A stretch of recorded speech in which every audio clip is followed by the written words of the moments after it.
અમેરિકાના રાષ્ટ્રપતિ ડોનાલ્ડ ટ્રમ્પની વાતો ભરોસાલાયક નથી હોતી એવા દાવા તેમના ટીકાકારો સતત કરતા રહે છે.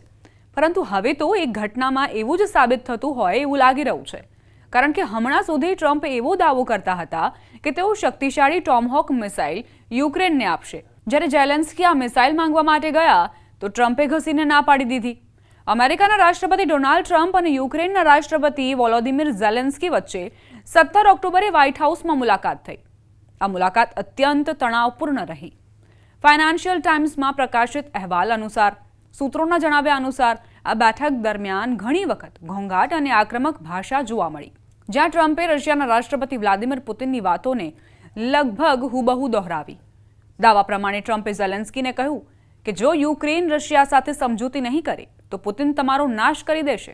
તેમણે યુક્રેનના યુદ્ધના નકશાને એક બાજુ ફેંકતા કહ્યું, આ રેડ લાઇન શું છે? મને ખબર નથી આ જગ્યા ક્યાં છે. ટ્રમ્પે યુક્રેનની સમગ્ર ડોનબાસ ક્ષેત્ર રશિયાને સોંપવાની સલાહ આપી અને કહ્યું કે પુતિનને કંઈક તો મળશે જ. તેણે કેટલાક વિસ્તારો જીતી લીધા છે. સૂત્રોએ જણાવ્યું કે ટ્રમ્પ પુતિનની વાતો જ બોલી રહ્યા હતા. યુરોપીય અધિકારીઓના જણાવ્યા અનુસાર ટ્રમ્પે બેઠકમાં વારંવાર કહ્યું કે પુતિને તેમને કહ્યું છે કે આ કોઈ યુદ્ધ નથી પણ ખાસ અભિયાન છે. ટ્રમ્પે ઝેલેન્સ્કીને કહ્યું કે તેમણે હવે સોદો કરી લેવો જોઈએ, નહીં તો બધું ખતમ થઈ જશે.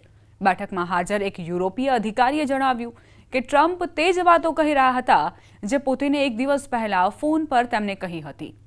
યુક્રેનનું પ્રતિનિધિ મંડળ આ બેઠકમાં અમેરિકા પાસેથી લાંબા અંતરની ટોમહોક ક્રૂઝ મિસાઇલોની માંગણી કરવા આવ્યું હતું. પરંતુ ટ્રમ્પે યુક્રેનને બીજો આંચકો આપતા આ પ્રસ્તાવને નકારી દીધો. આથી યુક્રેનની નિરાશા ખૂબ વધી ગઈ. અહેવાલ મુજબ બેઠકમાં ટ્રમ્પ અને ઉપરાષ્ટ્રપતિ જેડી વાન્સે ઝેલેન્સ્કીને ઠપકો આપ્યો કે તેઓ અમેરિકા પ્રત્યે પૂરતો આભાર નથી બતાવી રહ્યા. આ દર્શાવે છે કે ટ્રમ્પ જાહેરમાં કંઈક અલગ બોલે છે અને ખાનગીમાં કંઈક અલગ. કારણ કે થોડા દિવસ પહેલા તેઓ રશિયાને ધમકી આપી રહ્યા હતા કે યુક્રેનને ટોમહોક મિસાઇલ આપવામાં આવી શકે છે. સૂત્રોના જણાવ્યા અનુસાર પુતિને ટ્રમ્પને નવો પ્રસ્તાવ આપ્યો છે. યુક્રેન ડોનબાસ ક્ષેત્ર રશિયાને સોંપે, બદલામાં રશિયા ખેરસોન અને ઝાપોરિજિયાના કેટલાક ભાગો યુક્રેનને સોંપશે. પરંતુ યુક્રેનના સાંસદ એલેક્ઝાન્ડર મેરેઝગોએ કહ્યું કે ડોનબાસને લડ્યા વિના આપવું અમારા સમાજ માટે અસ્વીકાર્ય છે. આ રશિયાની ચાલ છે જેથી અમારી એકતા તોડી શકે. Well, let's see what happens. I mean, what if? I think he will. I think that President Putin wants to end the war, or it wouldn't be talking this way. I think he wants to end the war. I spoke to him yesterday for 2.5 hours. We went through a lot of details. He wants to get it ended. I think that President Zelensky wants to get it ended. Now we have to get it done. President Trump.